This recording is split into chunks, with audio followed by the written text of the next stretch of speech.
Pronto, pessoal, tá gravando já então. Para quem precisar assistir depois, vai poder consultar. Lembrando que todo o nosso material da disciplina de economia, ela já está no Classroom. Mandei para vocês hoje o link, né, da sala, o convite para que vocês possam entrar. A gente vai deixar todo o material da nossa disciplina lá, já está lá o plano de ensino, já estão lá os materiais das aulas que a gente teve até agora, né, da apresentação, da aula anterior sobre introdução à economia. E também acredito que ainda não está ainda de hoje, mas assim que a gente terminar aqui, antes da gente encerrar, eu coloco lá para vocês também esse material da aula de hoje, tá? Então, quem porventura perdeu alguma aula, não sabe exatamente onde é que a gente está dando sequência, então, no nosso plano de ensino. A gente já falou sobre a introdução à economia, né? A gente falou de alguns aspectos importantes para a gente poder avançar na nossa discussão sobre os aspectos da economia. Alguns deles são teóricos, né? Mas é importante para que a gente possa entender alguns termos, para que a gente possa avançar depois, principalmente na discussão macroeconômica, que é aquela onde a gente consegue explorar bastante, a gente consegue ver né, algumas informações que são a níveis globais, e aí a gente consegue explorar mais, tá? Não que a gente não vai explorar também na microeconomia, dá para a gente explorar muita coisa, mas a discussão começa a ficar mais ampla quando ela vai para a macroeconomia. Então, para quem não veio na aula passada, só para poder ambientar, né, a gente, na introdução à economia, ainda nos aspectos de introdução à economia, a gente falou principalmente do conceito da lei da escassez, né, que a economia ela é um estudo social, ela não é um estudo financeiro, né, ela é uma ciência que ela estuda a relação do ser humano com a escassez. É isso, né? A gente sempre vai ter que partir dessa premissa. Por que da escassez? Porque ela parte do pressuposto que tanto empresas quanto, né, os produtores, aqueles que produzem os itens para que as pessoas possam consumir, quanto os próprios consumidores, eles vivem um dilema constante. Qual que é o dilema constante? Como gerenciar, como atender às minhas necessidades, no caso do consumidor, no caso do indivíduo, como atender às minhas necessidades, que são muitas, né? A gente viu na aula passada, são muitas e elas são comuns. A todo momento o ser humano quer uma coisa nova, né? Eu comprei um carro, eu quero um carro maior. Eu comprei uma casa, eu quero uma casa com piscina, né? Eu comprei uma roupa, eu quero uma roupa de uma marca X, eu não quero um celular qualquer, eu quero um iPhone. Então, aí lançou o iPhone não sei o que, eu quero aquele não sei o que às vezes não tem diferença nenhuma. Mas os nossos desejos são ilimitados, isso é normal, né? Não é nenhum pecado, é natural do ser humano. Eu falei na aula passada sobre a pirâmide de Maslow, né, da escala das necessidades de Maslow. Ela começa em necessidades fisiológicas, fome, sede, frio, e ela termina em necessidades de autorrealização. Então, o tempo inteiro eu vou estar olhando para alguma outra necessidade. Então, a gente parte desse pressuposto. Os desejos, né, as necessidades, elas são ilimitadas. Mas os recursos para atender a essas necessidades, eles são limitados. E aí, né? A economia, a microeconomia principalmente, que é o que a gente está estudando agora, ela é a ciência das escolhas. Né? É a área onde a gente vai estudar o comportamento das pessoas para entender quais escolhas elas fazem, considerando que elas têm recursos limitados. O meu salário que eu ganho por mês, por mais que eu ganhe bem pra caramba, no caso de vocês que devem ganhar pelo menos uns 20 mil cada um, se vocês quiserem consumir tudo que vocês querem, vai faltar dinheiro, né? Quanto mais eu ganho, mais eu gasto, mais eu consumo, eu aumento meu nível de consumo e vai faltar, né? E nem que me falte tempo também é um recurso, mas eu não tenho recurso para consumir tudo que eu quero. Eu não tenho tempo para fazer tudo que eu quero fazer durante um dia, vai faltar horário, vai faltar tempo. Então, às vezes, não é nem o recurso dinheiro que me falta, mas é o recurso tempo, o recurso saúde, o recurso condições de saúde para poder usufruir atender a determinadas necessidades que eu tenho. E com as empresas é a mesma coisa.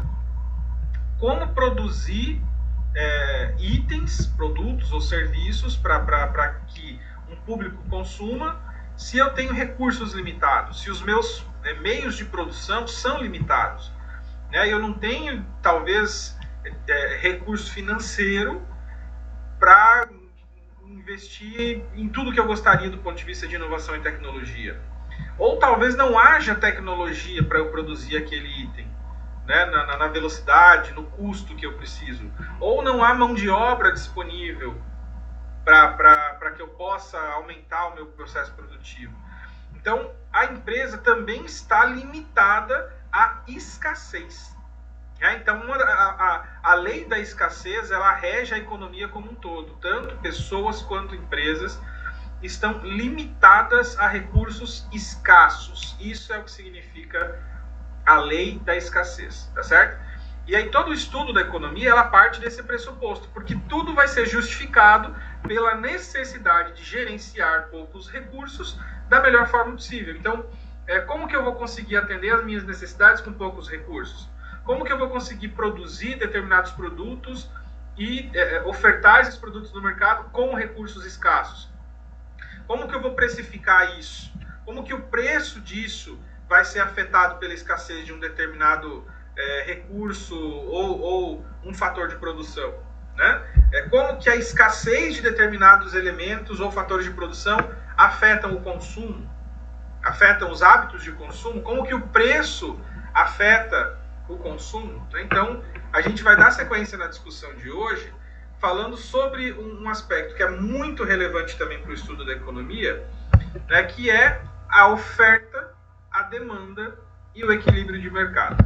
A gente já meio que nasce sabendo sobre isso, tá? Sobre como funciona a estrutura de um mercado, né? Como é que funciona a interação entre consumidores, entre produtores, mas é importante a gente entender o funcionamento do mercado.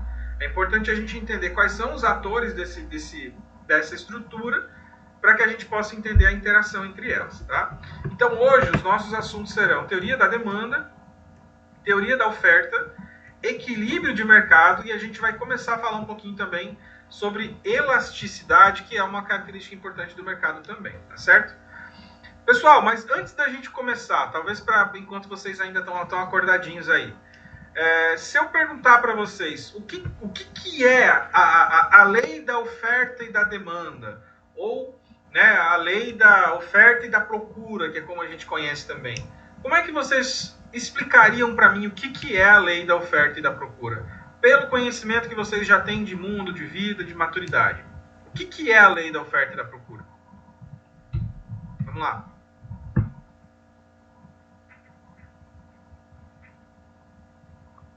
Quando eu falo sobre essa expressão, o que vem à mente de vocês? O que significa a lei da oferta e da procura? Vamos lá, valendo meio ponto.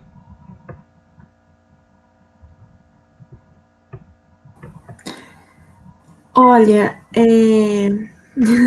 a oferta seria tipo a quantidade do produto que está no mercado e a procura seria o interesse em relação ao produto, algo assim.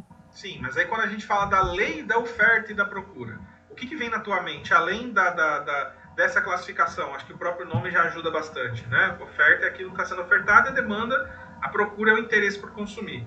Mas quando a gente fala a lei da oferta e da procura, o que vem na tua mente? O que significa isso? Essa interação entre eles. Na minha mente?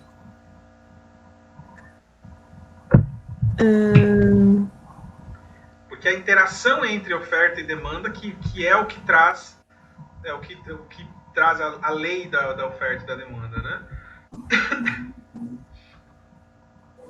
Mas vamos lá, vamos explorar aqui, depois a gente vê se avançou alguma coisa aí. Beleza? Então vamos lá, vamos começar por teoria da demanda. Lembrando, pessoal, que a gente não vai entrar em cálculo, tá? Não sei como é a relação de vocês com cálculo, mas não é o nosso objetivo. Nosso objetivo é entender, até porque é uma disciplina de 40 horas, né? Se tivesse tempo, a gente poderia se aprofundar mais. Mas a ideia é a gente entender a estrutura do funcionamento do mercado, principalmente, para que eu possa entender o impacto disso na minha vida, na vida da minha empresa, no meu trabalho, no meu segmento de mercado, né? Que é o nosso objetivo aqui. Vocês vão lidar com produção, então vocês precisam entender, compreender, né, como funciona um mercado tradicional. Então, começando por teoria da demanda, né, vamos lá. A Sandra já falou, né, demanda ou procura, ela está totalmente relacionada ao consumidor. Ela está relacionada àquele que consome, àquele que tem um interesse, uma necessidade por um determinado tipo de bem ou determinado tipo de serviço. E o que diz a teoria da demanda? A teoria da demanda afirma que, contudo mais mantido o constante. O que significa isso? Contudo mais mantido o constante, a quantidade demandada de um bem diminui quando o preço dele aumenta. Vamos imaginar aqui um cenário hipotético onde tudo fica do mesmo jeito, todos os indicadores de demanda continuam da mesma forma, não muda nada, né? Não surgiu nenhuma alteração de demanda, não surgiu nenhuma alteração de qualidade do produto, não surgiu nenhum outro produto substituto, não surgiu nada. Tudo mantido constante, tudo mais mantido constante. Se a gente tiver uma alteração no preço de um determinado produto, o que vai acontecer com a demanda? Quando uma quantidade demandada de um bem diminui, quando o preço dele aumenta. Ou seja, a interação dele com o preço, ela é inversamente relacionada. Então, quando o preço de um item aumenta, como é que fica a minha demanda por ele? Ela diminui. Né? Lembrando que demanda é diferente de desejo. Uma coisa, uma necessidade. Quando eu desejo consumir alguma coisa, não significa necessariamente que eu consiga traduzir aquilo em demanda. Né? Então eu não posso confundir desejo com demanda. Demanda é de fato a capacidade de consumir aquele item. E a regra, né, a teoria da demanda, ela diz exatamente que quando o preço aumenta, a demanda diminui. Basicamente é isso. E a gente já sabe disso. Se você costuma consumir um determinado produto e de repente o preço dele aumenta, dependendo da classificação do produto, daqui a pouco a gente vai ver na teoria da elasticidade, dependendo do tipo de produto, você vai buscar outros tipos de produto para substituir ele. Se o preço da carne aumenta, e você pode substituir ele por outro produto, você vai consumir ovo. Logo, a demanda por carne vai diminuir. Né? Então, a teoria da demanda, de forma bem objetiva, traz isso, né? Que quando um item tem uma alteração do preço, automaticamente ele impacta inversamente na demanda. Assim como quando o preço cai, o preço de um determinado produto ou serviço cai, a tendência é que a demanda cresça. Tá? Então, essa é uma das principais características da teoria da demanda. Ela está relacionada ao consumidor, ao comportamento do consumidor, como é que um consumidor se manifesta, se comporta frente à alteração dos preços daqueles produtos que ele consome ou de serviços que ele consome. Tá? A teoria da demanda, como eu falei, ela está diretamente ligada à teoria do consumidor. E a teoria do consumidor, só para a gente poder contextualizar aqui, ela diz que lá naquela situação de escassez, dada a situação de escassez, o consumidor, o indivíduo, ele vai tentar fazer o máximo possível, de forma racional, né, no pensamento racional, buscar consumir o máximo possível com aquele recurso escasso que ele tem. Então, se eu ganho R$1.000 por mês, a teoria do consumidor explica que o consumidor vai buscar consumir itens, produtos ou serviços que atendam minimamente a necessidade que ele tem, mas ele racionalmente vai buscar aqueles que se encaixam dentro do orçamento. E é esse comportamento que faz com que, se eu tenho um produto que encareceu, que saiu do meu orçamento, eu vou buscar consumir outros produtos que substituem aquele produto, né, para que eu possa entrar no meu orçamento novamente. A não ser que seja um item essencial, né, inelástico, como a gente vai ver daqui a pouco, que eu não possa substituir. Então, digamos que eu tomo um remédio controlado. Então, se eu tomo um remédio controlado, o preço dele vai subir, o preço dele vai cair ou vai subir, e eu não tenho a opção de não consumir. Eu não tenho a opção de consumir outro medicamento diferente. Eu só posso consumir aquele medicamento. Logo, neste caso específico, é um produto que vai ter pouca variação da demanda, né? Mas que se eu puder, por exemplo, ficar uma semana sem tomar o remédio, eu vou ficar, para talvez me adaptar ao meu orçamento, para eu talvez buscar uma renda alternativa ou alguma coisa parecida. Então, a regra a teoria da demanda diz que quando há alteração no preço de um determinado produto ou serviço, vai ter impacto na demanda. Um impacto mais sensível ou um impacto menos sensível, mas há impacto na demanda, sempre. Tá? E a relação da demanda, ela está inversamente relacionada com o preço. Quando o preço aumenta, a demanda diminui.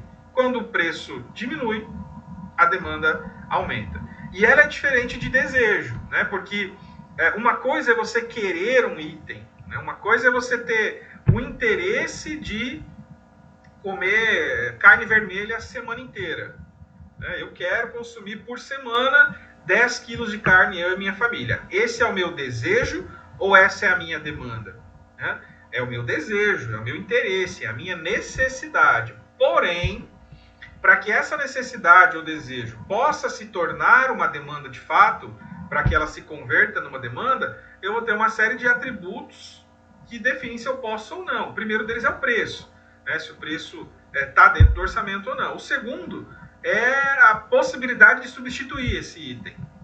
Então, se eu tenho um recurso limitado e eu posso substituir a carne vermelha por carne de frango, que é mais barata, de carne de suína, que é mais barata, eu vou substituir, não vou demandar de 10 quilos de carne vermelha por semana. E um outro aspecto que é super relevante é a renda, né? Que é exatamente o recurso escasso que eu não tenho e que eu tenho que regrar para saber exatamente o que eu vou consumir.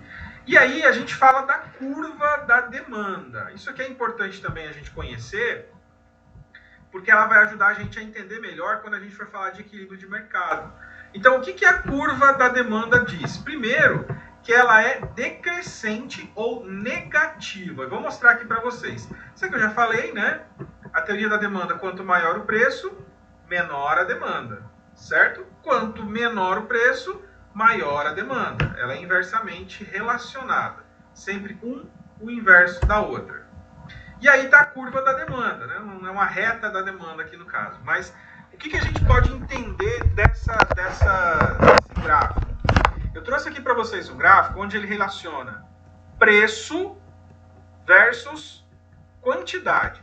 De novo, partindo do pressuposto que todo o restante se mantenha estável. Não tenha nenhuma alteração de mercado, não tenha nenhuma alteração nos fatores de produção, não tenha nenhuma alteração na demanda do consumidor, todo o restante se mantendo igual. Vamos considerar aqui apenas preço e quantidade, tá? O que a gente pode fazer nessa leitura? Quando a gente tem, né, um item a preço 100, né? Eu tenho aqui preço 100, eu tenho um consumo pequeno, eu tenho apenas um consumo de 100.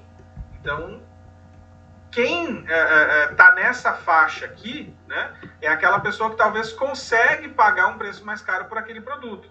Mas olha como é que é a tendência da curva.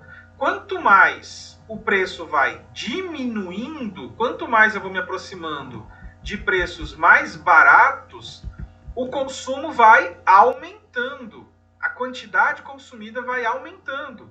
Logo, eu posso confirmar aquilo que a teoria da demanda diz. Quanto menor o preço, maior é a demanda. Ou quanto maior o preço, menor é a demanda. Então, por isso que ela é uma curva negativa ou decrescente, né? Porque ela vai caindo na nossa escala, né? Ela pode haver algum tipo de alteração. Se houver alguma alteração na demanda, ela vai também se alterar, mas ela vai continuar nesse mesmo perfil, certo? Pessoal, alguma dúvida sobre essa interpretação da curva da demanda, da teoria da demanda? É um raciocínio bem simples. Como eu falei, a maioria das pessoas já entende isso de berço, né? A demanda, eu vou demandar um produto de acordo com se eu posso pagar ou não. Se eu não posso pagar, se o preço dele está acima daquilo que para mim é algo bom para o mercado, eu vou deixar de demandar. Certo? Tranquilo? Então, bora para oferta, né? Então, lembrando, de novo, demanda tem a ver com o consumidor. Demanda é a procura do consumidor por um produto ou por um serviço.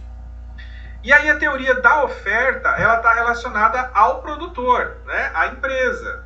Ela está relacionada ao empresário, a quem produz aquele bem ou aquele serviço. E aí ela diz o seguinte, diferentemente da teoria da demanda, ela diz que a teoria da oferta afirma que, com tudo mais mantido constante, ou seja, se nada mudar, se a gente for considerar apenas preço e quantidade demandada, a quantidade ofertada de um bem, olha lá, a quantidade ofertada de um bem aumenta quando o preço dele aumenta. O que significa isso, pessoal? Significa que, se eu tenho um determinado bem ou serviço que eu produzo, que eu oferto, vamos pegar aqui o caso dos produtores rurais. Por exemplo, eu produzo soja. Tá? Então, se eu produzo soja, eu já produzi, eu já arquei com os custos, eu já armazenei, eu já estou com aquele produto pronto para poder ir para o mercado. Tá? Ele está pronto para ser ofertado. Mas aí, de repente, acontece alguma coisa, independente dos meus custos de produção, e o preço da soja cai. O preço da soja cai. O preço da soja fica muito abaixo daquilo que eu entendo como um preço legal de mercado. O que o produtor de soja vai fazer com aquele produto que já está pronto? O que ele vai fazer para tentar não ter prejuízo ou para tentar conseguir o máximo de lucro possível? O que vocês fariam se fosse vocês? Eu acho que é uma realidade muito próxima da gente, né? Então, de novo, eu tenho soja, eu já produzi, eu já colhi, eu já arquei com os custos, mas o preço no mercado está muito baixo, por alguma questão internacional, no dólar, e o preço da soja está muito baixo. Qual é a melhor decisão para o produtor rural? Professor, eu acho que ele vai tentar guardar essa soja aí para tentar subir o preço depois para ele revender. É lógico. Ou seja, ele já teve o custo não vai mudar. Né? Ele já teve que arcar com o custo de produção. Então, se ele tiver condições de armazenagem e se ele tiver liquidez, ou seja, se ele não precisar daquele dinheiro para poder, para fazer alguma coisa, ele pode deixar armazenado e esperar o preço do mercado se estabilizar novamente. Né? O que a teoria da oferta diz? Ela está muito relacionada com o que a gente chama de teoria da firma.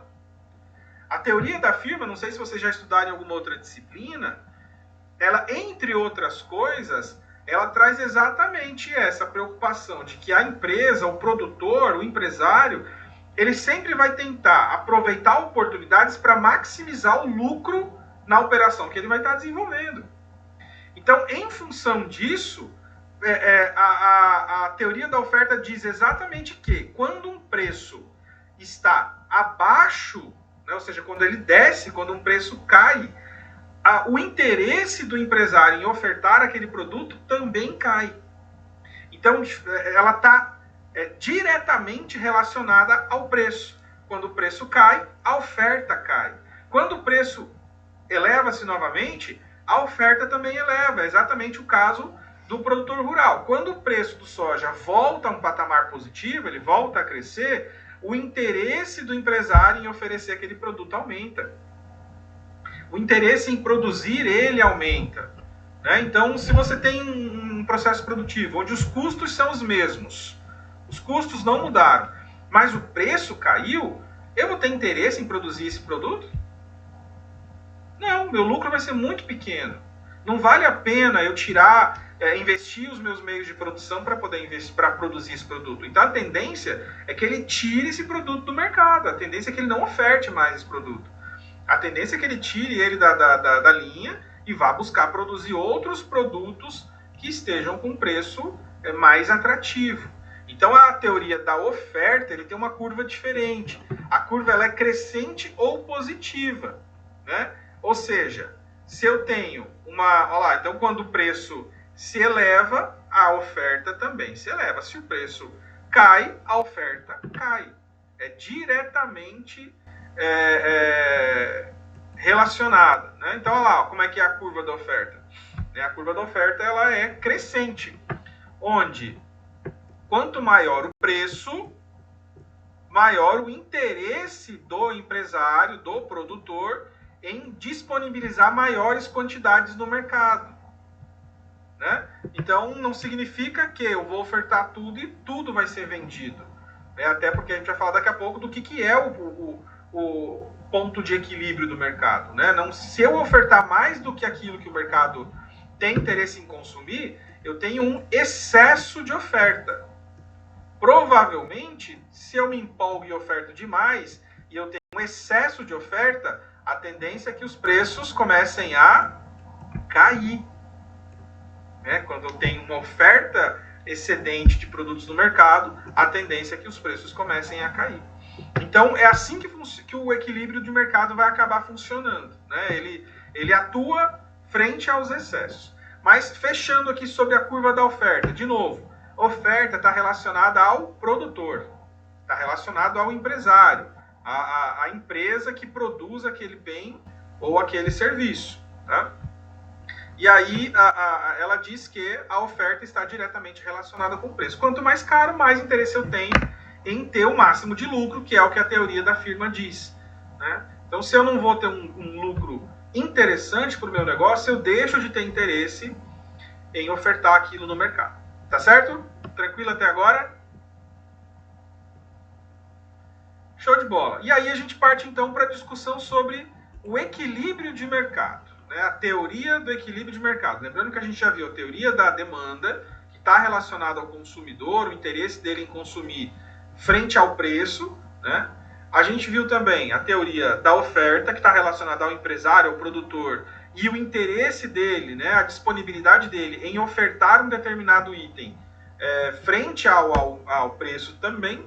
E aí a teoria do equilíbrio de mercado é exatamente a preocupação mas a análise, o estudo sobre a interação entre esses dois fatores, sobre a interação da curva da oferta e a curva da demanda. A gente tem uma relação muito interessante quando a gente fala de teoria do equilíbrio do mercado, porque a impressão que passa é que tem alguém que está controlando isso, né? Alguém que está equilibrando isso, alguém que está nivelando, olha, produz mais, produz menos, compra mais, compra menos, abaixa o preço, né? Aumenta o preço. Mas na verdade não existe. Não existe. Esse equilíbrio, esse controle de mercado, ele acontece de forma natural, ele é um fenômeno que acontece naturalmente no mercado em função da relação de consumo e de oferta. Ele não existe, pode até, em alguns momentos, já houveram algumas iniciativas de controlar a produção, de tabelamento de preços, mas, como a gente viu na primeira aula, a economia estuda também a história daquilo que já aconteceu no passado para que a gente não cometa os mesmos erros, né? E no universo da economia, né, não é no universo da política, a economia ela acredita no que a gente chama de mão invisível do mercado, que é exatamente essa capacidade do mercado se autorregular. Veja bem, pessoal, se você tem um excesso de oferta, se você tem muito produto no mercado, não vai vir ninguém, não vai vir nenhum órgão regulador, não vai vir nenhum órgão do governo dizer, olha, para de produzir. Para de produzir porque está sobrando do seu produto no mercado e o preço vai diminuir. Ninguém vai fazer isso.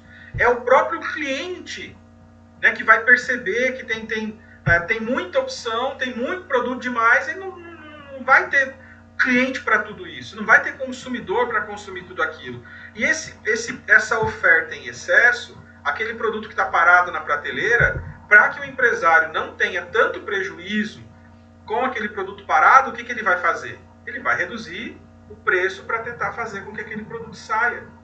Então é natural, é um equilíbrio natural, certo?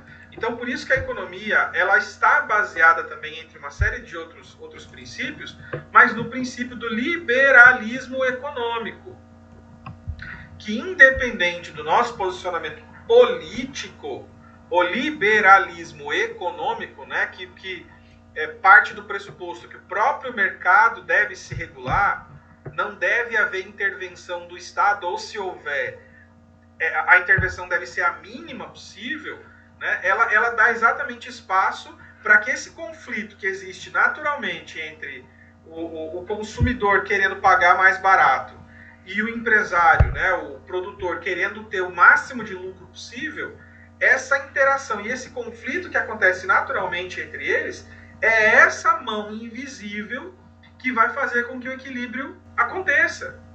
Se eu produzo um produto que pode ser muito bom, mas o preço dele está acima daquilo que o consumidor acredita que seja o justo, ele não vai comprar. Ele não vai comprar. E aí, naturalmente, eu vou baixar o preço para conseguir chegar até um preço que ele entenda como seja um preço justo. Né? Então, ninguém vai me obrigar a fazer isso. É, de fato, o meu interesse por continuar no mercado, o meu interesse por não perder espaço no mercado, o meu interesse por não perder o meu cliente. Tá? Então, o equilíbrio de mercado ele é algo natural, ele é algo que acontece em função do liberalismo. Mas aí a gente tem algumas situações que nos preocupam bastante, e aí o próprio mercado financeiro, reage de forma bastante abrupta quando isso acontece. Né? O exemplo mais recente que a gente teve foi a intervenção do governo federal na Petrobras, em função do preço dos combustíveis. O mercado reagiu super mal a essa atitude do governo federal. Né? O que ele fez? O presidente mudou em função dos aumentos. Né? Para quem não está acompanhando, pessoal, o preço do combustível, acho que vocês estão acompanhando. Né? Tá caríssimo, chegando a patamares de mais de R$6, dependendo da região. E isso impacta diretamente, o combustível é um item essencial, impacta diretamente a nossa cesta básica. Né? O nosso consumo fica todo mais caro. E aí o governo, preocupado com o impacto que isso pode causar na economia, tomou uma decisão de intervir diretamente na Petrobras. Não interviu nos preços, não tabelou, né, como já aconteceu no passado. Hoje, a atualização dos preços dos combustíveis hoje no Brasil, elas seguem os preços de mercado, elas seguem a oscilação de mercado. Então, quando o dólar aumenta, o preço do barril de petróleo aumenta, o combustível ele vai seguir o aumento do mercado internacional. Ele não vai seguir uma tabela nacional de máximo, de mínimo. Tá? Já foi assim no passado e tivemos problemas do ponto de vista fiscal, do ponto de vista até de inflação também, de confiança no mercado e tudo mais. Porém, né, essa agenda liberal que teoricamente o governo atual seria uma bandeira do governo, quando o presidente decide trocar o presidente da Petrobras em função de não acontecer nada para resolver o problema do preço do combustível, isso pega muito mal para o mercado. Porque aí o mercado pensa assim, não, peraí, o que se esperava era que o governo deixasse o mercado se autorregular. Aí, de repente, uma intervenção tão séria assim traz uma instabilidade. Quando você tem instabilidade num cenário, a tendência é que as pessoas saiam desse cenário. E foi exatamente o que aconteceu. Né? Houve uma evasão de investimento externo, né, de investimento internacional, porque as pessoas passaram a ficar com receio de investir no Brasil, principalmente em estatais. A gente tem uma corrente hoje de investidores que fazem até campanha contra investimento em estatais, não investem em estatais. Exatamente porque tem muito receio dessa mão visível, né? Não da mão invisível do mercado. Porque a mão invisível do mercado você consegue ler, você consegue fazer tendências, você consegue entender o passado, você consegue fazer projeções. Já a mão política, né, dos partidos ou dos poderes, né, do Estado, da União, dos municípios, isso afeta diretamente as estatais e às vezes não com o objetivo de conseguir uma melhoria para a população ou algo do gênero. Às vezes uma troca de um cargo numa estatal dessa é só para atender algum tipo de interesse político de um partido ou de outro, de um grupo político. Né? Ou seja, não tem relação nenhuma com o mercado, não tem relação nenhuma com eficiência, não tem relação nenhuma com capacidade técnica, é só política. Então, por isso que tem esse braço econômico aí que não investe em estatais, embora seja um bom negócio também. Tá? Então, qual seria o cenário perfeito? O cenário perfeito seria o cenário do liberalismo. Né? Por mais que talvez você tenha um posicionamento mais marxista, mais socialista, mas o cenário perfeito teórico na economia é o cenário do liberalismo econômico, tá certo?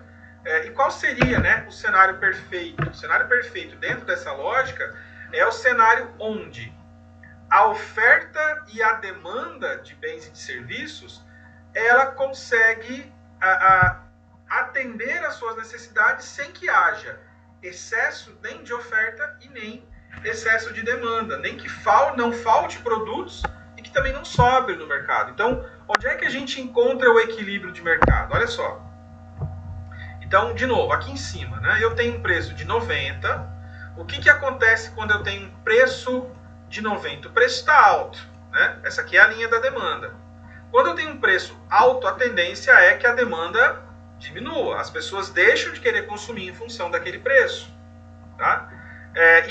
Lá na oferta, né, do produtor, do empresário, a tendência é, quanto mais o preço vai aumentando, mais eu quero ofertar para ter disponível no mercado para que eu possa ganhar dinheiro.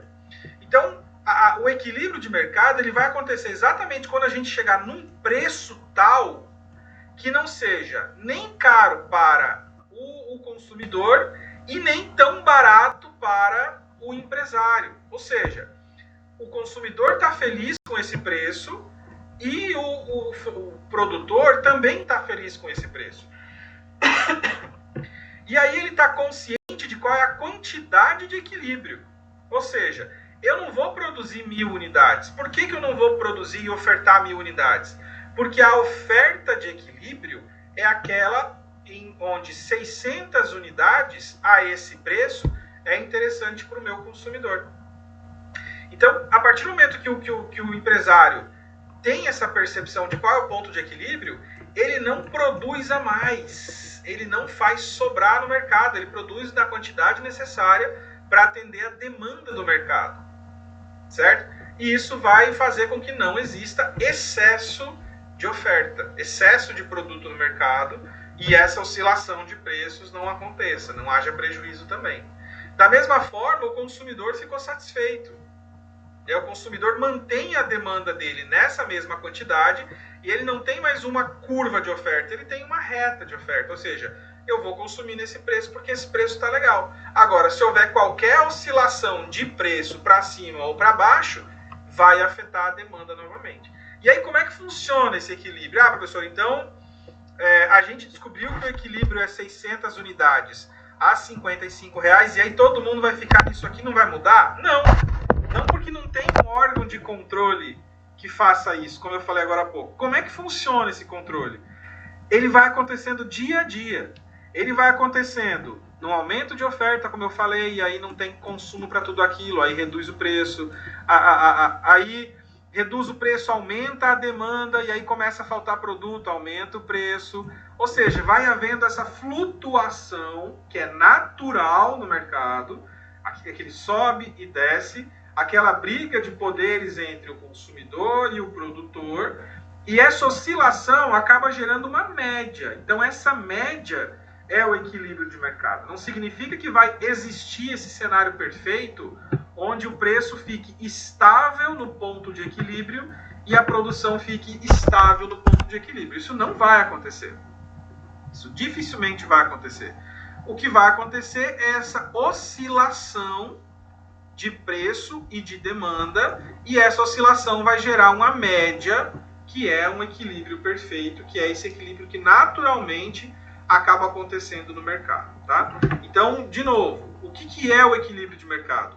Ele é um ponto que convergente entre a expectativa de preço do consumidor e a expectativa de lucro do produtor. E aí, quando essas duas expectativas se juntam, a gente tem um ponto de equilíbrio, ou o que a gente chama de equilíbrio de mercado. Certo? Pessoal, alguma dúvida até agora? Não? Tá tranquilo? Sandra, deu para pegar? Sim, professor. Tranquilo, né? Então é isso. A lei da oferta e demanda diz o quê? Ela diz que o próprio mercado se autorregula. né? Ela diz que não adianta você produzir além daquilo que há de consumo, não adianta você querer consumir alguma coisa a um preço que está acima da sua capacidade de pagamento, né? E aí o próprio mercado vai se autorregulando, É isso que diz a lei da oferta e da demanda, né? E aí, para a gente finalizar já, pessoal, eu vou trazer também um tema que é interessante, que ele está relacionado também mais à demanda, né? Porque está relacionado ao consumidor, é o que a gente chama de elasticidade. Vocês vão ouvir falar bastante sobre esse termo, elasticidade. O que significa a elasticidade de forma bem resumida? É a sensibilidade de um determinado produto ou serviço à oscilação do preço, a sensibilidade do consumidor, da demanda. Tá? Então, quando eu falo sensibilidade da demanda, qual é o grau de alteração na demanda, no consumo de um determinado produto, quando o preço dele tem oscilações. Nós temos dois tipos, duas classificações pelo menos, que são produtos elásticos e produtos ou serviços, tá? Elásticos e inelásticos. O que é um bem elástico, né? Aquele considerado elástico? É aquele que tem muita sensibilidade a alterações de preço. O que significa isso? Se houver uma alteração nos preços, se tipo aumentar o preço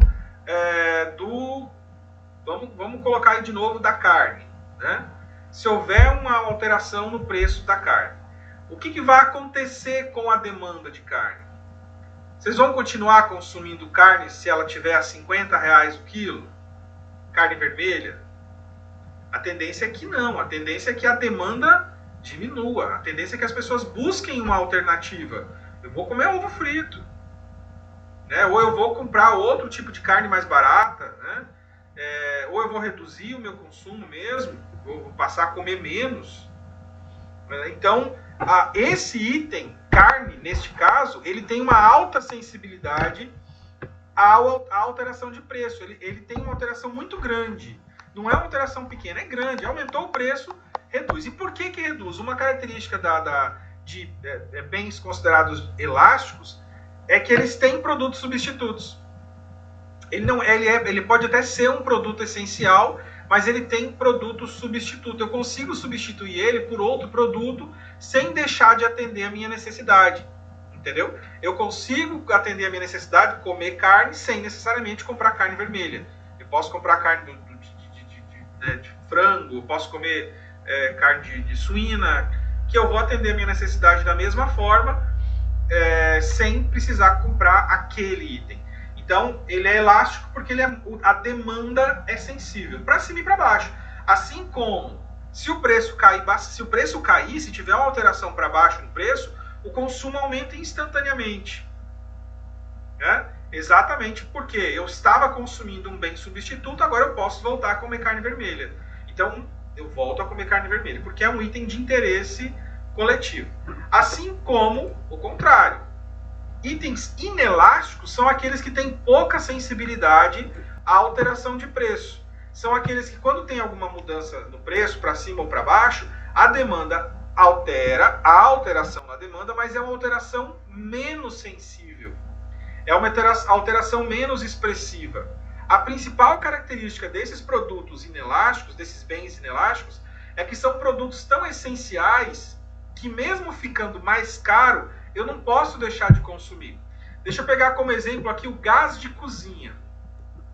Você consegue substituir facilmente o gás de cozinha?